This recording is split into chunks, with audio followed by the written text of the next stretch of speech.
Masih ingat kasus viral yang baru-baru ini, perselingkuhan yang dilakukan oleh salah satu maskapai penerbangan Indonesia, atau masih ingat dengan drama yang berjudul dengan layangan putus? Nah, di sini Kinan mengajukan tuntutan pidana kepada Mas Haris karena melakukan perselingkuhan.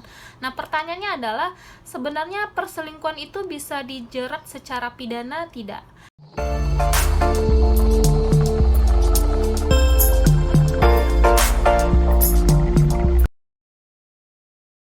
Nah, hukum perkawinan di Indonesia sebagaimana diatur dalam pasal 1 Undang-Undang Nomor 1 Tahun 1974 tentang perkawinan mengatur bahwa perkawinan ialah ikatan lahir batin antara seorang pria dengan seorang wanita sebagai suami istri dengan tujuan membentuk keluarga atau rumah tangga yang bahagia dan kekal berdasarkan ketuhanan yang Maha Esa.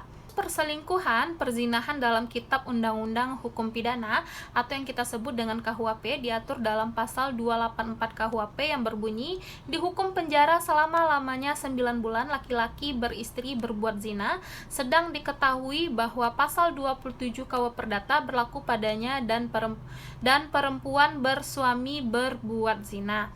Nah, perbuatan perzinahan adalah merupakan delik aduan yang hanya dapat dituntut jika ada pengaduan dari pihak yang mempunyai hak untuk mengadukan hal tersebut. Nah, ini ada di dalam pasal 284 ayat 2 KUHP.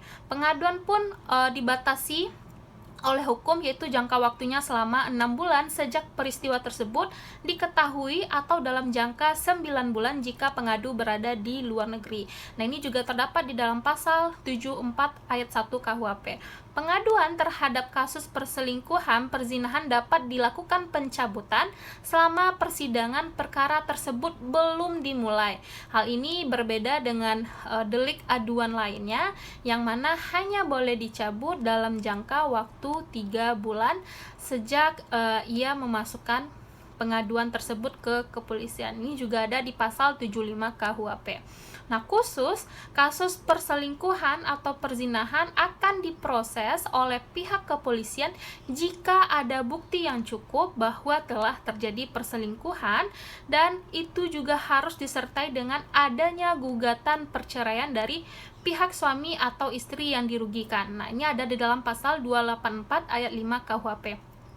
Tanpa ada gugatan cerai, maka kasus perzinahan tidak dapat dilanjutkan ke pengadilan, walaupun peristiwa perzinahan tersebut sudah ada bukti-bukti yang benar-benar terjadi. Nah, kasus perzinahan dalam pasal 284 KUHP juga merupakan delik aduan absolut yang dapat berarti hanya dapat dituntut jika ada pengaduan dari suami atau istri yang dirugikan atas perbuatan perzinahan tersebut.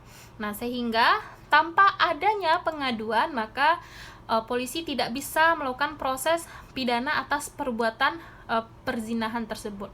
Perlu diingat, yang dimaksud dengan zina adalah persetubuhan yang dilakukan oleh laki-laki atau perempuan yang telah kawin dengan perempuan atau laki-laki yang bukan istri atau suaminya. Nah, untuk dapat dijerat dengan pasal ini, pasangan selingkuh tersebut harus sudah bersetubuh atau berhubungan badan dengan selingkuhannya itu. Sekian, terima kasih dan semoga bermanfaat.